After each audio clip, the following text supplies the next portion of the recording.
Segunda carta del apóstol Pedro, capítulo 1, versículos 3 al 11.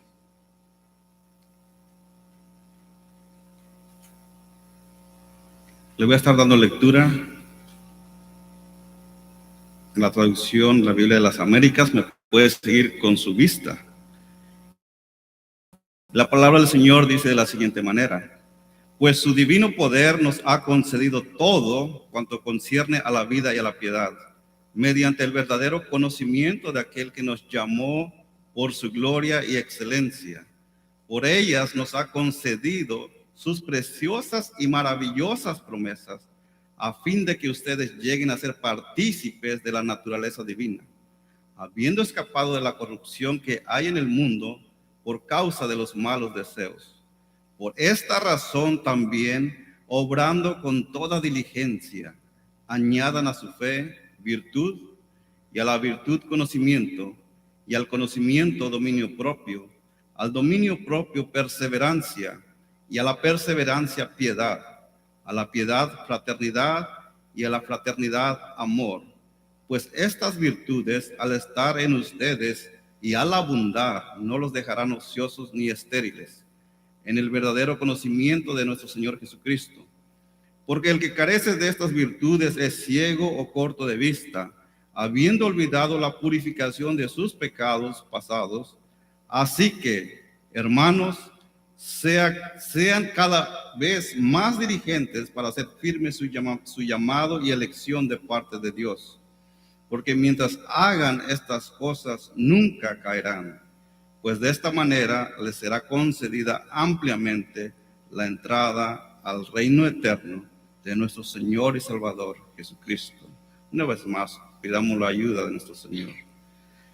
Padre, a exponernos en su palabra, Señor, yo le pido de su ayuda para poder exponerla, Señor, fielmente. Le pido por mis hermanos, que les ayude también, Señor, a entenderla, a comprenderla, para practicarla. A usted sea la honra y la gloria en el nombre de Jesús. Amén. Por naturaleza, el ser humano decide pecar. La naturaleza es algo de lo cual nosotros estamos atados y no podemos hacer otra cosa que nuestra naturaleza nos obligue a hacer. Los peces por naturaleza tienen que estar en el agua y nadan. El ser humano no puede vivir dentro del agua. Por naturaleza el ser humano tiene que estar fuera del agua. Si sacamos al pez del agua, no durará mucho con vida. Quizás segundos o minutos. Si el ser humano lo sumergimos en el agua, no va a durar mucho. Quizás unos 2 minutos, el que en verdad es buen nadador. Pero la naturaleza va a determinar lo que nosotros somos. Va a determinar nuestro crecimiento, lo que nosotros anhelemos. Y en esta tarde, el título de esta enseñanza, de este sermón, es vivir conforme al llamamiento y elección. Hablando a los creyentes, el apóstol Pedro, mire el versículo 1 del capítulo 1. Simón Pedro, siervo y apóstol de Jesucristo, a los que han recibido una fe como la nuestra. La fe que usted y yo tenemos no es diferente a la fe de los apóstoles. Así que ellos no son más que nosotros y nosotros somos menos que ellos. Eso es una gran bendición, es un gran privilegio. Ellos tuvieron, sí, el privilegio de ver a nuestro Señor Jesucristo. Nosotros por fe lo vemos también. Versículo 2, gracia y paz les sean multiplicadas a ustedes en el conocimiento de Dios y de Jesús nuestro Señor. Permítame como introducción darle una pequeña biografía de datos importantes del apóstol Pedro. Pedro, apóstol del Señor Jesús, también llamado Simón y también Cefas, era de Betsaida, pescador de profesión, hermano de Andrés, quien fue a buscarle y le dijo: hemos hallado al Mesías. y le trajo al Señor Jesús, quien le puso por sobrenombre Cefas, que quiere decir Pedro. Pedro era de temperamento impulsivo. Si usted ha leído la Escritura, ha escuchado que Pedro tenía un temperamento muy impulsivo. Pedro estaba siempre listo para hablar, tomando la iniciativa entre los discípulos. Él siempre estaba atento a ser el primero. Pedro es el que caminó sobre las aguas, Mateo 14, 23 al 32. Pedro es también el que hizo la pregunta: ¿cuántas veces perdonaré a mi hermano que peque contra mí? Pedro también, cuando Cristo comenzó a hablar de su muerte, Pedro fue el que le dijo: Señor, en ninguna manera esto te acontezca. Pedro también fue un testigo ocular en la transfiguración de Jesús, y él mismo oyó la voz que desde las nubes decía: este es mi Hijo amado en quien tengo complacencia. Qué gran privilegio de Pedro, escuchar la voz de Dios Padre audiblemente. Pedro fue también quien dijo a Cristo: aunque me sea necesario morir contigo, no te negaré. Pedro también fue quien, cuando arrestaron a Jesús, Pedro se portó valientemente y sacó la espada y le cortó la oreja a uno de los soldados. El Señor no aprobó esa actitud, al punto que levantó la oreja y se la puso una vez más al soldado. Pedro fue quien, después de haber dicho que nunca le negaría, Pedro fue quien con juramento negó ser discípulo de Jesucristo, diciendo que no conocía a Jesús. Aún Pedro maldijo, habló como uno que no conoce al Señor. Pero todo cambió en la vida de Pedro después de la resurrección. Pedro fue con Juan, vio la tumba vacía, corriendo a buscar a su maestro. Y a Pedro fue a quien se le preguntó 3 veces: ¿me amas? Y la tercera vez, Pedro fue quien tristemente dijo: Señor, tú sabes que te amo. Jesús le dice: apacienta mis ovejas. Pedro estuvo con Cristo días enteros recibiendo sus enseñanzas durante 40 días después de la resurrección. Pedro también contempló con sus ojos visiblemente cuando Jesús fue elevado al cielo. ¿Puede usted imaginarse a Jesús, verlo elevar al cielo? Pedro estuvo allí. Fue Pedro quien predicó el primer sermón a la multitud, donde 3,000 se convirtieron. Fue Pedro instrumento de muchos milagros, si usted lee el libro de los Hechos. Y Pedro es quien escribe esta carta, la segunda carta, hacia todos aquellos que han recibido una fe como la nuestra. Por lo tanto, es para usted y es para mí.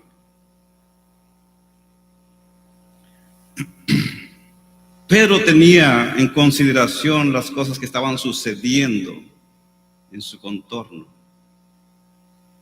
Abra su Biblia y mire conmigo rápidamente algunos versículos para ver el contexto de su carta. Capítulo 1, versículo 12, dice lo siguiente: por tanto, siempre estaré listo para recordarles estas cosas, aunque ustedes ya las saben y han sido confirmados en la verdad que está presente en ustedes. Versículo 16. Porque cuando les dimos a conocer el poder y la venida de nuestro Señor Jesucristo, no seguimos fábulas ingeniosas inventadas, sino que fuimos testigos oculares de su majestad. Versículo 17, pues cuando él recibió honor y gloria de Dios Padre, la majestuosa gloria le hizo esta declaración: este es mi Hijo amado en quien me he complacido. Capítulo 2. Ahora hay un problema a la cual se están enfrentando la iglesia y a la cual la iglesia en nuestros días se enfrenta. Capítulo 2, versículo 1. Pero se levantaron falsos profetas, hablando del Antiguo Testamento, entre el pueblo, así como habrá también falsos maestros entre ustedes, los cuales encubiertamente introducirán herejías destructoras, negando incluso al Señor que los compró, trayendo sobre sí una destrucción repentina. Muchos seguirán su sensualidad y por causa de ellos el camino de la verdad será blasfemada. Versículo 4. Mire el juicio de Dios hacia estas personas, porque Dios no perdonó a los ángeles, el ejemplo del Antiguo Testamento. Dios no perdonó a los ángeles cuando pecaron. Versículo 5, tampoco perdonó al mundo antiguo. Versículo 6, también condenó a la destrucción de la ciudad de Sodoma y Gomorra. Pero mire el cambio en el versículo 7. Pero además rescató al justo Lot, abrumado por la conducta sensual de hombres libertinos. Versículo 9. El Señor pues sabe rescatar de tentación a los piadosos y reservar a los injustos bajo castigo para el día del juicio. Capítulo 3, versículo 3. Ante todo sepan esto, que en los últimos días vendrán burladores, con su sarcasmo, siguiendo sus propias pasiones y diciendo: ¿dónde está la promesa? La promesa de su venida, ¿dónde está? Versículo 8. Pero amados, iglesia, amados, no ignoren esto, que para el Señor un día es como 1000 años y 1000 años como un día. El Señor no tarda en cumplir su promesa, según algunos entienden por tardanza. Versículo 14. Por tanto, amados, puesto que ustedes aguardan estas cosas, procuren con diligencia ser hallados en él en paz, sin mancha e irreprensibles.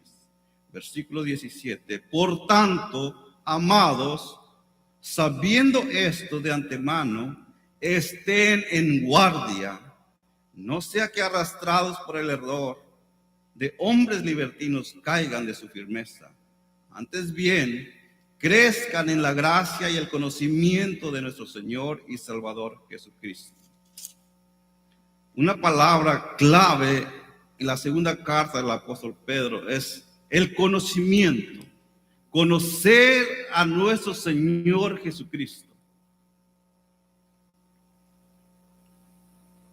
Hay una frase en el mundo secular que dice: conocimiento es poder. Yo creo que usted lo ha escuchado. Pero lo que ellos dicen, que mientras más conocimiento tenga una persona sobre algo o sobre alguien, esta persona tendrá más poder sobre aquella persona o sobre ese conocimiento. Pero el conocimiento al cual Pedro se refiere es totalmente diferente. Pedro no está hablando de llegar a ser poderosos, mucho menos de obtener poder para subyugar a personas o tomar ventaja sobre ellos. Pedro habla de un conocimiento mucho más elevado, mucho más sublime, que está sobre todo conocimiento terrenal, y es el conocimiento de Dios y de Jesús, nuestro Señor. Jeremías capítulo 9, versículos 23 y 24. Vaya conmigo. Jeremías 9.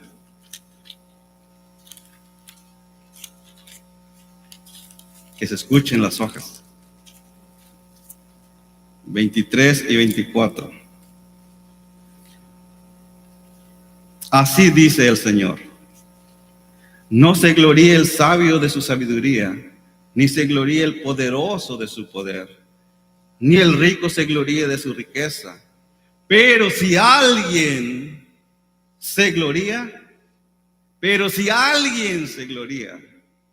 gloríese de esto, de que me entiende y me conoce, pues yo soy el Señor, que hago misericordia, derecho y justicia en la tierra, porque en estas cosas me complazco, dice el Señor.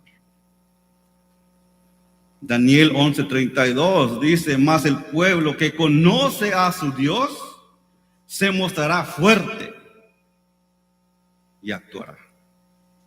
La iglesia ha de mostrarse fuerte y debe de actuar en contra de los falsos profetas, en contra de las falsas enseñanzas. Es una realidad que como creyentes en el siglo XXI en el cual usted y yo estamos viviendo, nos encontramos más cerca de la segunda venida de nuestro Señor y Salvador Jesucristo que los cristianos del primer siglo, para quienes fue escrita esta epístola.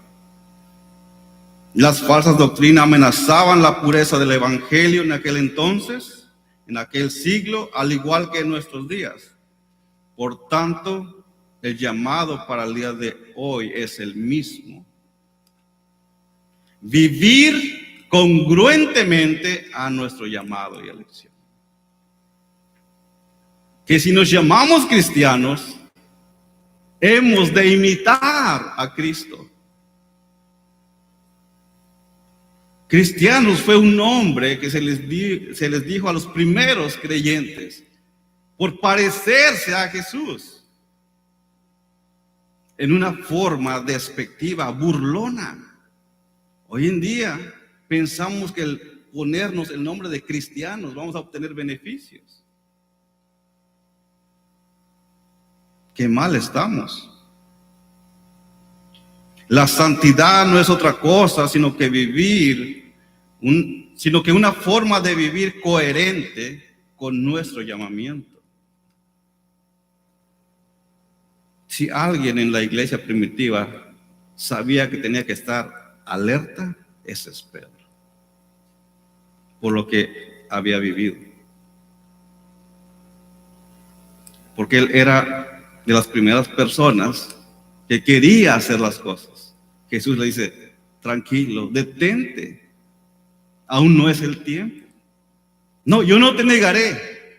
Te lo aseguro, Jesús, que no te negaré. Antes de que cante el gallo 3 veces, me habrás negado. Y se recordó cuando escuchó cantar el gallo. Dice que lloró amargamente, porque Jesús no miente. Y si Jesús, su palabra, nos manda a estar atentos, es que debemos estar atentos.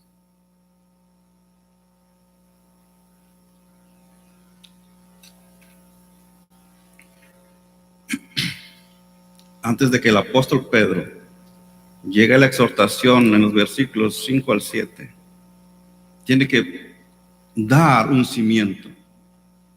Y el versículo 3 y 4 da el fundamento, porque el versículo 5 al 7 es una exhortación de cómo debemos vivir.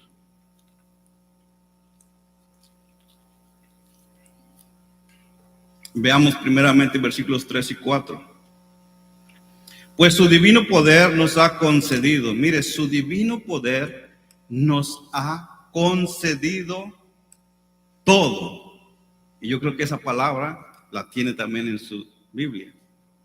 Todo cuanto concierne a la vida y a la piedad, mediante el conocimiento de aquel que nos llamó por su gloria y excelencia. Versículo 4, por medio de las cuales nos ha concedido sus preciosas y maravillosas promesas, a fin de que por ellas lleguéis a ser partícipe de la naturaleza divina, habiendo escapado de la corrupción que hay en el mundo por causa de la concupiscencia. Debemos aclarar que la salvación es totalmente de Dios. Él es quien llama, Él es quien escoge, Él es quien santifica. Y Él es también quien glorificará al creyente en el día final. Pero no se nos olvide que nosotros tenemos una responsabilidad dentro de la salvación.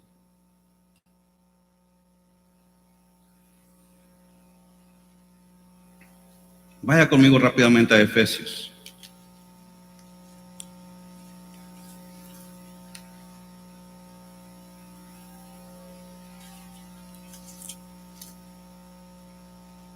Capítulo 1,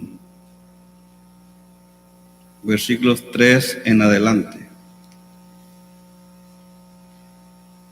Bendito sea el Dios y Padre de nuestro Señor Jesucristo, que nos ha bendecido con toda bendición espiritual en los lugares celestiales en Cristo.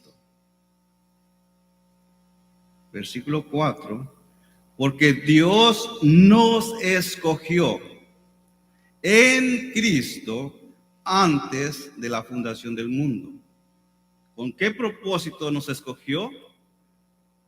Para que fuéramos santos y sin mancha delante de Él. En amor nos predestinó. No vio nada bueno, no vio una decisión que el hombre iba a hacer. En amor nos escogió.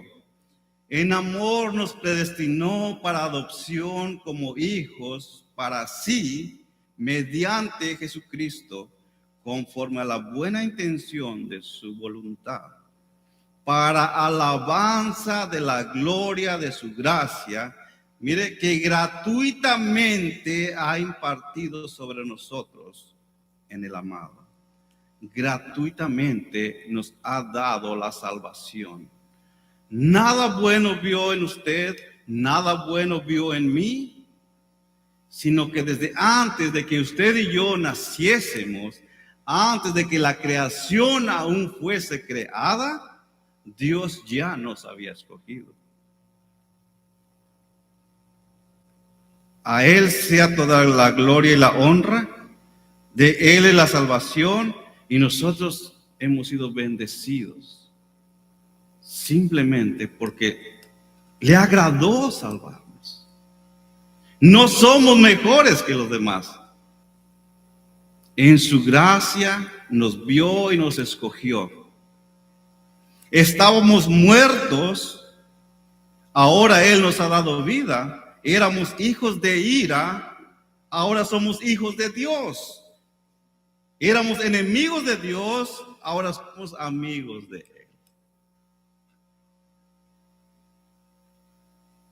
Y la Escritura dice que su divino poder nos ha concedido todo cuanto concierne a la vida y a la piedad. Nos demanda piedad, nos demanda vida. La vida nos la ha dado porque estábamos muertos, y alguien muerto no puede vivir piadosamente. Pero nos da vida primero, y ahora podemos vivir piadosamente porque dice que nos ha dado todo con lo referente a la vida y a la piedad. Y la vida cristiana comienza con una fe que salva.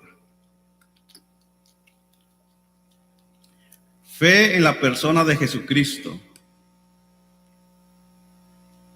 Primera de Juan 5:12 dice: el que tiene al Hijo tiene la vida.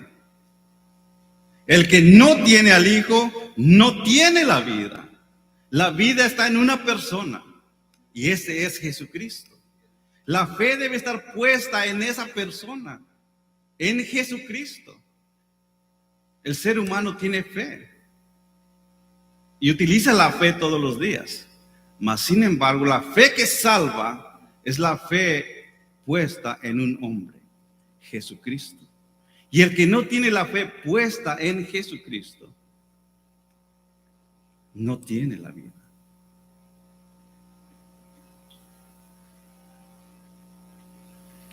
Cuando uno conoce a Jesús personalmente, también experimenta el poder de Dios. Ese poder produce vidas piadosas.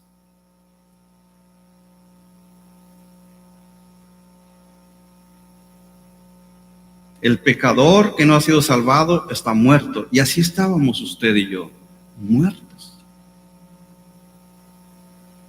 Él nos dio vida a nosotros que estabais muertos en nuestros delitos y pecados, en los cuales anduvisteis en otro tiempo. Efesios 2, 1 al 3. Así vivíamos, gozándonos en las cosas que a Dios odia. Nos gozábamos, nos alegrábamos, pero Dios nos miraba con odio. No fue hasta el momento que Él mismo nos dio vida.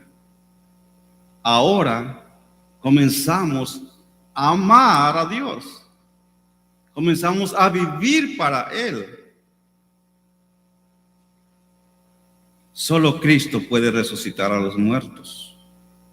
Juan 5:24 dice: en verdad os digo, el que oye mi palabra y cree al que me envió tiene vida eterna. Y no viene a condenación, sino que ha pasado de muerte a vida. No hay condenación. Dios no solo nos ha concedido todo y nos ha dejado a nuestros propios esfuerzos. No solo nos ha dado vida y después dice, ok, vive. Y vive correctamente. No. Dios en su amor nos da vida y nos capacita con todo lo necesario para vivir vidas piadosas. Así que no hay excusa, hermano. No hay excusa para decir, es que yo no puedo dejar de pecar. Yo no puedo dejar de hacer esto. Nos ha dado todo, su divino poder, todo lo que concierne a una vida piadosa.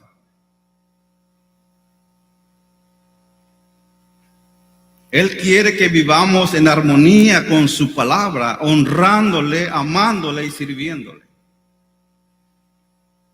Quizás usted se pregunte, ¿pero qué es piedad? ¿Verdad?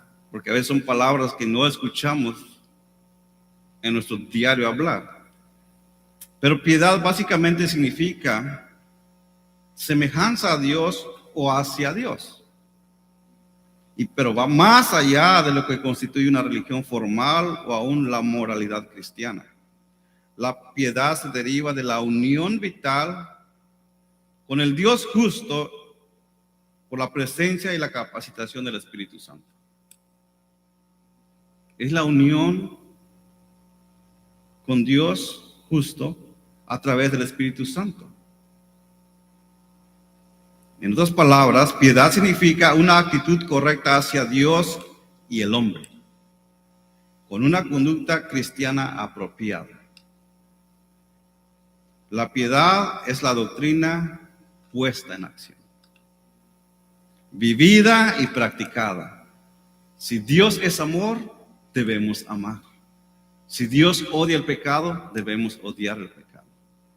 Debemos vivir lo que la palabra del Señor dice. Esa es la piedad. La fe puesta en Cristo. Por la fe puesta en Cristo, el creyente nace en la familia de Dios. Nace completamente, no nace parcialmente. Cuando nacemos, nacemos completos y listos para crecer. Cuando un bebé nace con todo. Si es un varoncito, es un varón desde su nacimiento. No se convierte en varón. Nace varón y tiene que crecer como varón. Si nace hembra, mujer, tiene que crecer como mujer. En nuestros días tenemos esa ideología de que deben decidir cuando sean grandes. No. Dios nos ha creado hombre o mujer con un propósito para la procreación. Pero cuando nacemos con todo lo necesario para crecer. Es cierto que necesitamos ser cuidados, es cierto que necesitamos de nuestros padres que nos alimenten, pero llega un momento en donde nosotros mismos comenzamos a alimentarnos con nuestras propias manos, hacemos tiradero y nuestros padres tienen que limpiar todo el mes que hacemos ahí.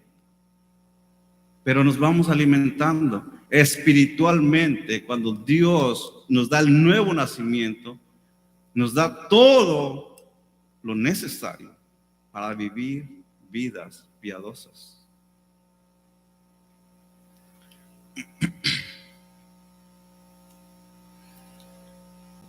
Somos partícipes de la naturaleza divina. Qué gran privilegio, qué grande bendición. Dios no solo nos ha dado lo necesario para la vida y la piedad, sino también nos ha dado su palabra como guía. Y usted la tiene ahí en sus manos. Usted la tiene en su teléfono. Usted la tiene en cualquier dispositivo electrónico. Y esa palabra es la guía, sirve como guía y ordenanza para descubrir sus preciosas y maravillosas promesas. ¿Quiere usted ser asombrado? Lea la palabra. Se va a dar cuenta quién era usted. Se va a dar cuenta quién es hoy, ahora. Estaba muerto, ahora tiene vida. Era hijo de ira, ahora es hijo de Dios. Tenía por ganancia el infierno, tiene ahora la vida eterna por pura gracia de Dios. ¿Dónde vemos eso? En las Escrituras.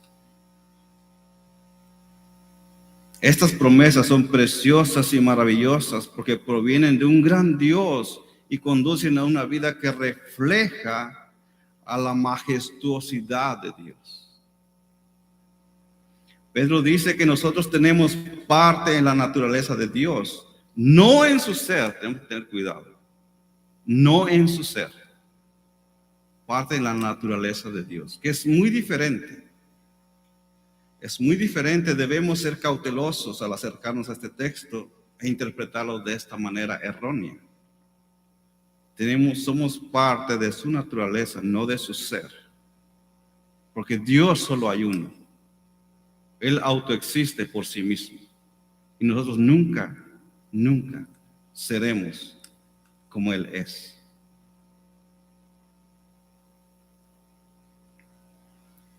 Debemos ser cautelosos, porque hay muchos falsos predicadores y maestros que han llegado a decir que somos diositos. Usted habrá escuchado predicadores que dicen que somos diositos, porque somos hijos de Dios, entonces tú eres diosito, dice. Usted habrá escuchado al predicador Cash Luna, que dice que somos juniors, somos hijos, somos diositos. Eso es una gran mentira. Eso no es verdad. Somos hijos de Dios, no somos igual que Dios. Nos ha hecho partícipes de su naturaleza. Podemos imitar sus atributos. Hemos estado viendo en las clases doctrinales los atributos de Dios, lo que podemos imitar, su amor, su bondad, su misericordia. Su esencia no la podemos imitar, porque eso es exclusivamente de Dios. Pedro escoge la palabra naturaleza porque tiene la implicación de crecimiento, desarrollo, carácter. La expresión de ser, por contraste, apunta a la esencia, a la sustancia de Dios. Por eso nosotros Pedro no está diciendo que somos como Dios, sino que en su naturaleza divina nos ha hecho ser partícipe. Nunca podremos participar en la esencia de Dios, porque somos creación, somos su creación. Él nos creó, no somos Él, somos su creación.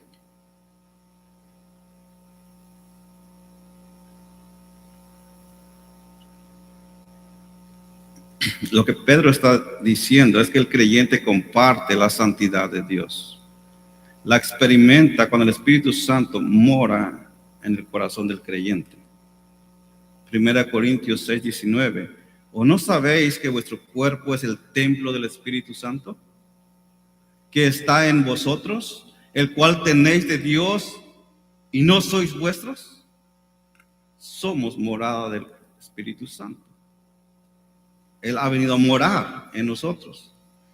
La nueva naturaleza del creyente tiene un comienzo y va en crecimiento, apuntando a ser como Cristo. Nuestra meta es ser a la imagen, a la semejanza de Cristo. Esa es la meta del creyente. Por eso se nos ha dado el nombre de cristianos. Porque debemos parecernos a Cristo. Un cristiano debe parecerse a Cristo, debe hablar como Cristo, debe amar como Cristo y debe practicar lo que Cristo practicaba. Si no, es mejor que se quite el nombre de cristiano.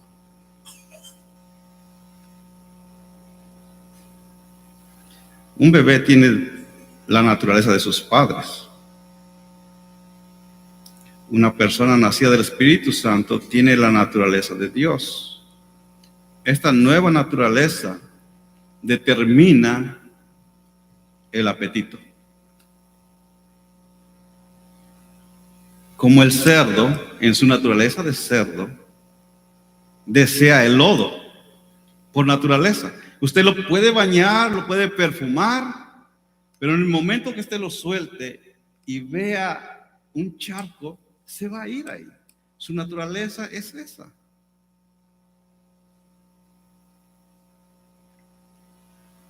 El perro incluso dice que se comerá su vómito.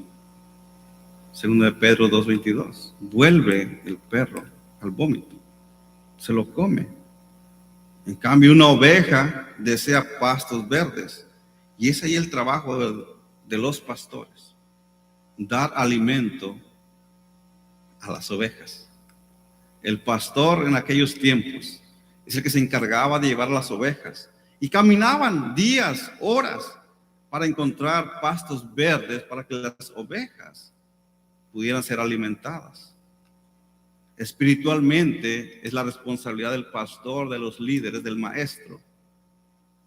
Quemarse las pestañas, escudriñando las escrituras, para dar alimento sólido a la iglesia. También esta naturaleza determina la conducta. Un ejemplo, la serpiente, por naturaleza, va a morder. No importa si está domada, domesticada. Llega un momento en que su naturaleza va a salir, va a resurgir.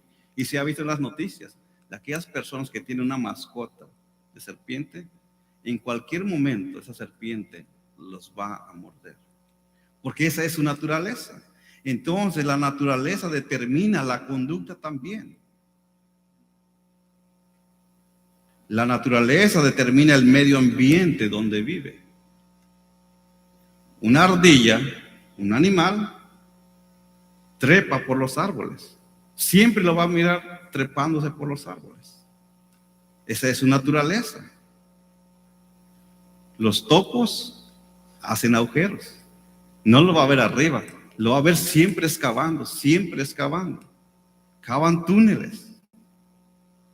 Entonces la naturaleza determina el medio ambiente donde vive. La naturaleza también determina la asociación. Hay un dicho que dice, dime con quién andas y te diré quién eres. El león anda en manadas, la oveja en rebaños, el pez en banco de manadas, porque esa es su naturaleza. Si la naturaleza determina el apetito y nosotros tenemos interiormente la naturaleza de Dios, debemos tener un apetito por lo puro y lo santo, por la nueva naturaleza que Dios nos ha dado. No es opcional. El nuevo creyente, por naturaleza, va a buscar las cosas que agradan a Dios. Lo que es agradable a Dios. Nuestra conducta debe ser como la del Padre. Debemos vivir en medio de un medio ambiente espiritual correspondiente a nuestra naturaleza. El creyente va a desear estar con sus hermanos en Cristo. Yo no sé usted dónde se sienta mejor, con los no creyentes o con los creyentes. Si usted se siente y quiere pasar más tiempo con los no creyentes porque ahí se siente bien, hay un problema.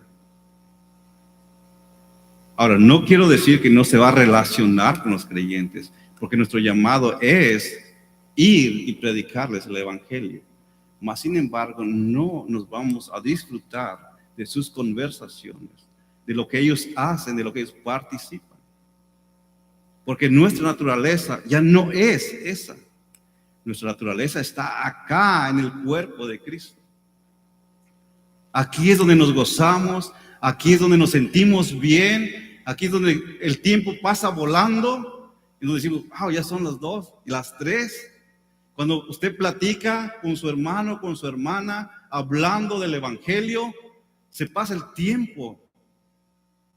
Nosotros nos hemos reunido con el pastor, llegamos ahí a las 7, ya cuando nos dicen, ya va a cerrar, necesitan salir, ya van a ser las 10, ya vamos a cerrar. Pero si usted se sienta con un creyente y lo que hace es, a ver, ¿a qué horas termina de hablar?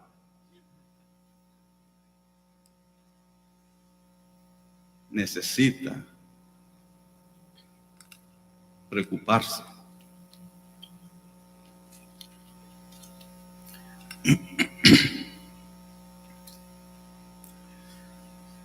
El hecho de que Dios haya provisto todo lo que necesitamos para vivir la vida cristiana no significa que podamos cruzarnos de brazos y esperar tranquilamente que Dios lleve a cabo todo su obra, todo su plan en nosotros. Hay una responsabilidad puesta en nosotros. Cuando un agricultor siembra una semilla, es cierto que necesita agua, necesita ingredientes, pero sus propias moléculas de la planta están trabajando para que crezcan. Y crecen árboles grandes, gigantescos. Nosotros tenemos una responsabilidad. Dios nos ha salvado y nos da todo, pero tenemos una responsabilidad. Reflejar la esencia de nuestro Señor y Salvador. Reflejar sus atributos, reflejar su santidad. La salvación es obra total de Dios, desde el comienzo hasta el final, pero el creyente tiene la responsabilidad de vivir congruentemente con su llamado y su elección. Vivir con temor y temblor, no porque pueda perder su salvación, porque no se pierde. La salvación no se pierde, sino que es una evidencia de que somos hijos de Dios. La perseverancia del creyente, la lucha constante del creyente en contra del pecado, ese es un fruto de que somos hijos de Dios. Filipenses 2, 12 y 13 dice, así que, hermanos míos, tal como siempre habéis obedecido, no solo en mi presencia, sino ahora mucho más en mi ausencia, ocupaos en vuestra salvación con temor y temblor, porque Dios es quien obra en vosotros, tanto el querer como el hacer, por su beneplácito, por su buena voluntad. Ocupaos. Preocúpense, hermanos. Preocupémonos. Dios ha elegido a infinidad de personas que no conocemos aún, que aún no han venido a los pies del Señor. Y Dios ha usado a la iglesia como su mensajero, quien tiene que llevar las buenas nuevas. Y es la palabra de Dios quien transformará la vida del creyente. No mis palabras, no sus palabras, pero nuestro testimonio es de gran ayuda para el no creyente.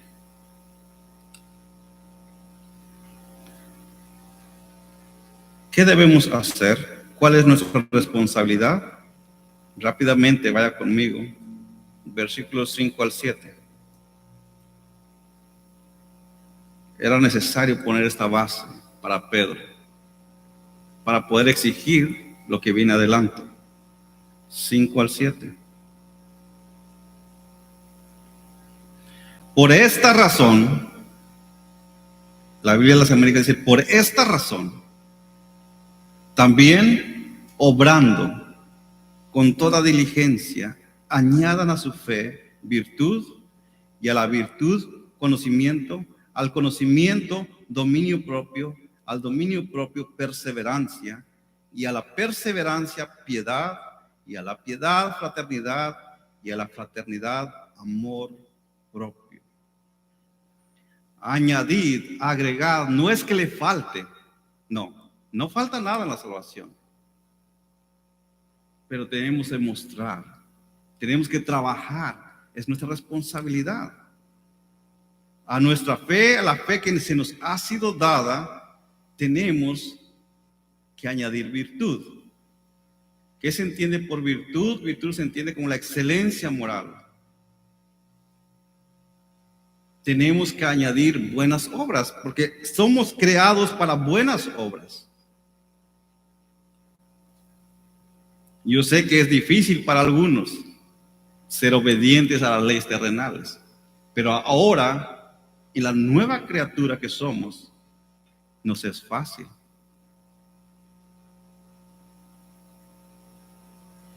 Y usted y yo todos los días estamos expuestos a las leyes terrenales. Límite, 70. Y somos tentados a ir más del límite. Y yo sé que muchos tenemos que trabajar en eso. Pero dice que debemos añadir virtud, excelencia a la fe. No que es que le falte, pero en nosotros sí debemos trabajar. Nobleza, bondad. La verdadera virtud del creyente se ve cuando el carácter de Cristo se manifiesta perfectamente en él. Y a la virtud hay que agregar conocimiento. ¿Qué es el conocimiento? La meta del cristiano es parecerse a Cristo, pero es imposible parecernos a un desconocido. Necesitamos conocerle. Si no lo conozco, pues va a ser imposible ser como Él. Por eso es necesario el conocimiento de nuestro Señor Jesucristo. Es necesario escudriñar las Escrituras.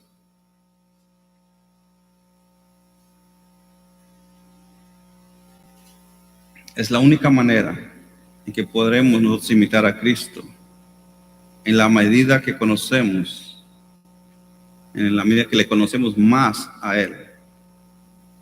Y al conocimiento viene otra. Al conocimiento hay que agregar dominio propio. Ahora, quiero que entiendan que esto no es, bueno, primero mi fe y después la virtud, y ya con usted la virtud agrego conocimiento. No, esto es todo un conjunto. Todo un conjunto. No es que un paso 1, paso 2. No, todo esto va creciendo. ¿Y cómo va creciendo? A través de su palabra. Todo esto va a ir creciendo en el creyente. Al conocimiento, dominio propio. Piense por un momento la vida de Jesús. Su ministerio estuvo marcado siempre por ser atacado por los fariseos. En todo su ministerio fue atacado. Fue atacado por los fariseos. Todo el tiempo andaban tras él para ver de qué manera le hacían caer. Y no solo los fariseos, recuerde, antes de comenzar su ministerio, fue tentado directamente por Satanás. Satanás mismo lo tentó en el desierto, pero en cada una de las pruebas Jesús demostró tener dominio propio. Los que tenemos su espíritu y procuramos imitarlo en nuestra conducta, debemos manifestar esta misma característica de Jesús. Él es a quien debemos imitar. Él nos mostró que humanamente sí se puede.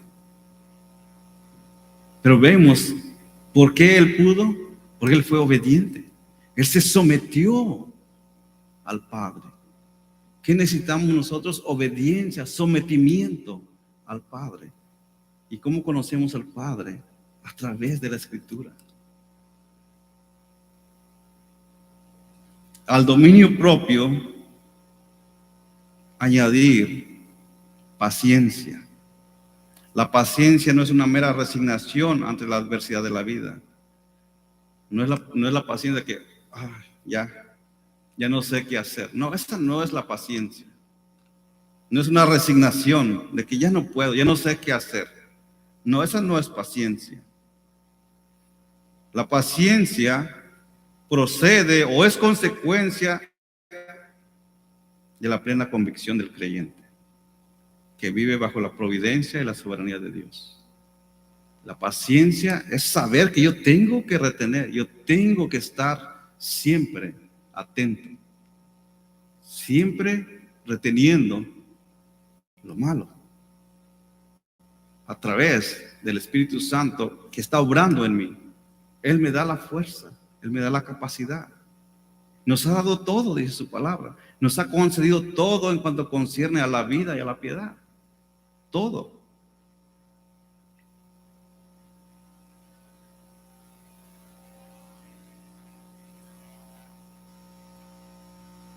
La paciencia es el arte de soportar y persistir frente a todo lo que parece ir en contra de nosotros.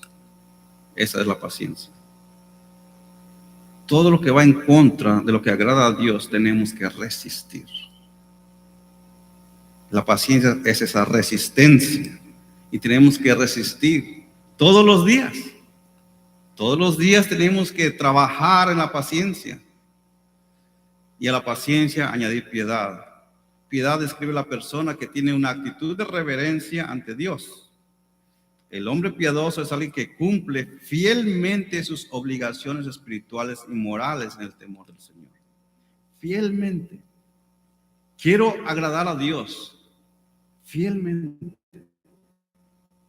Tal y como Él desea ser agradado. No como yo pienso que le voy a agradar. Porque humanamente pensamos así. Yo pienso que a Dios le gusta que yo me porte así. Pero cuando venimos a las Escrituras a obtener conocimiento de cómo es Él, vemos que no es la manera de la que yo pienso que Él se agrada, sino que Él ha estipulado ordenanzas claras, específicas, a las cuales yo tengo que obedecer, a las cuales yo tengo que someterme.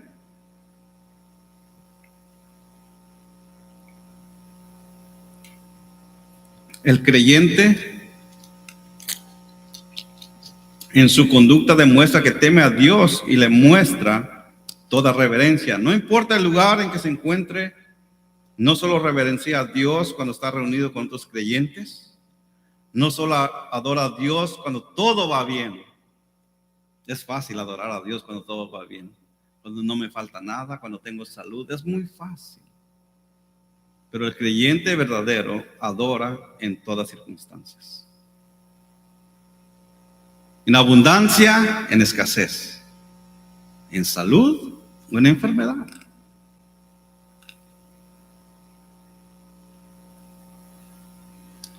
Y a la piedad, afecto fraternal. La autenticidad de nuestro amor se mostrará en el afecto fraternal. Como yo amo a mis hermanos. ¿De qué manera me preocupo por ellos? ¿En verdad me preocupo? ¿En verdad le llamo para ver cómo está? Porque me preocupa su vida espiritual. ¿O le llamo simplemente para ver qué está pasando en su vida? Con otra intención. Si creemos en el amor al Padre, sentiremos un vivo, un ferviente afecto hacia los hermanos, hacia nuestros hermanos en la fe. Primera de Juan 4:20 dice: si alguno dice amo a Dios y aborrece a su hermano, es mentiroso. Porque el que no ama a su hermano, a quien ha visto, no puede amar a Dios a quien no ha visto. El que no ama no ha conocido a Dios, porque Dios es amor. Primera de Juan 4:8. El que no ama no ha conocido a Dios, porque Dios es amor. Y por último, al afecto fraternal cierra con amor. Un amor que va más allá del amor solamente entre los hermanos.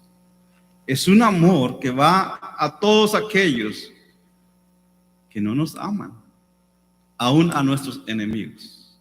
Comienza con fe Pedro y termina estas cualidades del creyente con amor. Un amor más amplio. 1 Corintios 13 describe los dones. Pablo dice que el mayor de todos ellos es el amor. El mayor de todos los dones es el amor. El amor que es de Dios, el amor ágape. El amor que no tiene nada que esperar a cambio. Yo tengo que amar porque me ha sido puesto en mí una carga de amar a los demás. Estoy en deuda con mis hermanos, estoy en deuda con el mundo. Amar más allá que a mis hermanos. El amor del creyente, como el de Dios, debe extenderse más allá de la comunidad de los creyentes para abrazar a todos los seres humanos, incluso a nuestros enemigos. ¿Han escuchado? Dice Jesús, que dice: amen a los que les aman, pero yo les digo, amen a sus enemigos. Ahí es donde estamos en verdad mostrando que Dios nos ha amado, porque Él ama a través de nosotros. ¿Cuál es el resultado? Para ir terminando ya, versículo 8 en adelante. Pues estas virtudes o estas cualidades, al estar en ustedes, mire, no solo al estar en ustedes, pero al abundar, no los dejarán ociosos ni estériles. Debe haber un fruto. Debe haber fruto. Si no os dejarán ociosos ni estériles. No se encerrará el creyente: ya soy salvo, ahora sí, Señor, ven cuando quieras. No. Dice que no los dejará ociosos ni estériles. El verdadero conocimiento de nuestro Señor Jesucristo, dice, en el verdadero conocimiento de nuestro Señor Jesucristo. Mire el versículo 9, porque el que carece de estas virtudes, y da un ejemplo, es ciego o es corto de vista. O no ves porque quizás no has nacido, o eres corto de vista que también llegarás a la ceguera espiritual.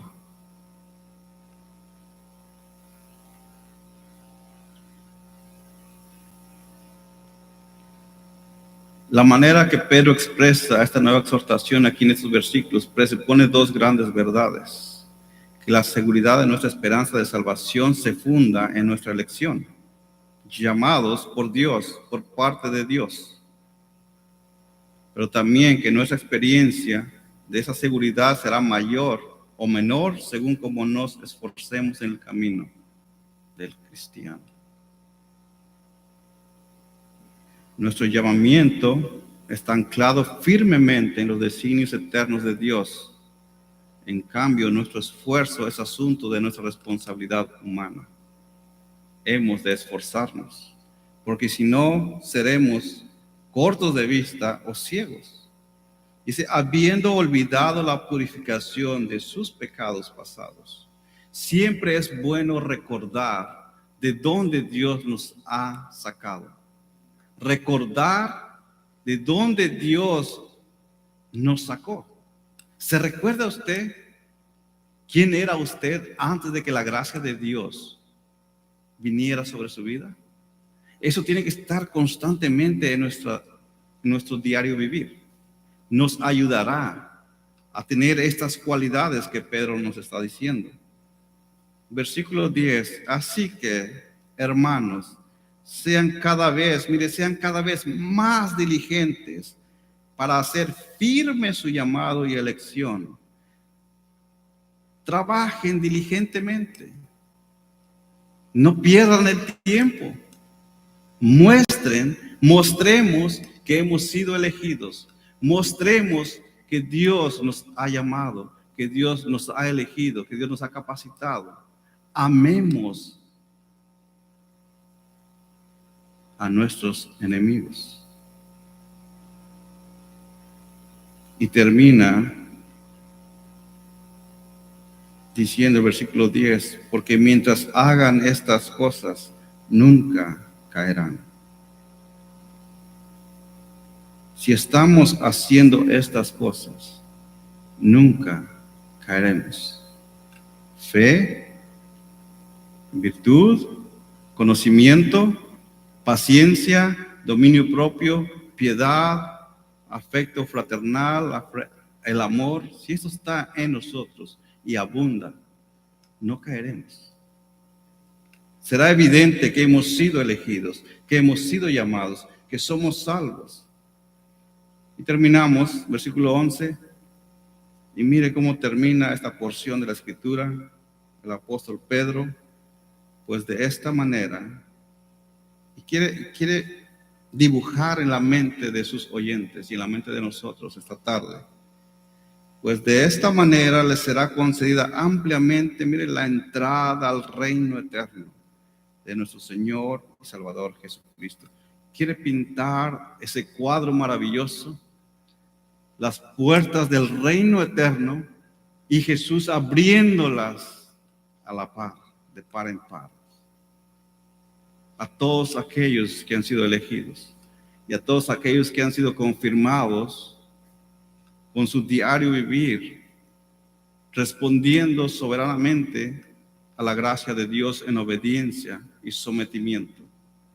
Es tiempo de que nosotros como creyentes vivamos la vida que Dios nos ha regalado, congruente al llamamiento, que seamos cristianos, no de nombre, pero cristianos genuinos. Que ese sea nuestro deseo, así como era el deseo de Pedro, porque los falsos maestros abundan. Las falsas enseñanzas están por donde quiera. Necesitamos nosotros contrarrestar todo eso con el conocimiento, pero con nuestra vida también, para nosotros también estar seguros de que somos hijos de Dios. Vamos a orar. Padre, damos gracias, Señor. Gracias porque en su infinito amor y misericordia, y gracia y bondad nos ha dado todo lo necesario para poder vivir vidas piadosas, vidas que le honren, vidas que le glorifiquen, Señor.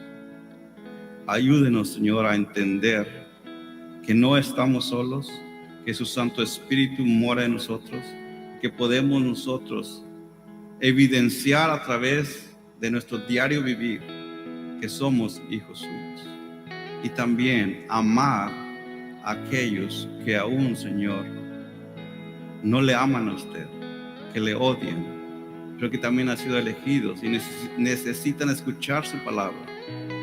Auméntenos el deseo, Señor, de querer salir, Señor, a vivir su palabra diariamente, en todo momento, en todo lugar. Gracias, Padre, por este tiempo, por su palabra. En el nombre de Cristo Jesús. Amén.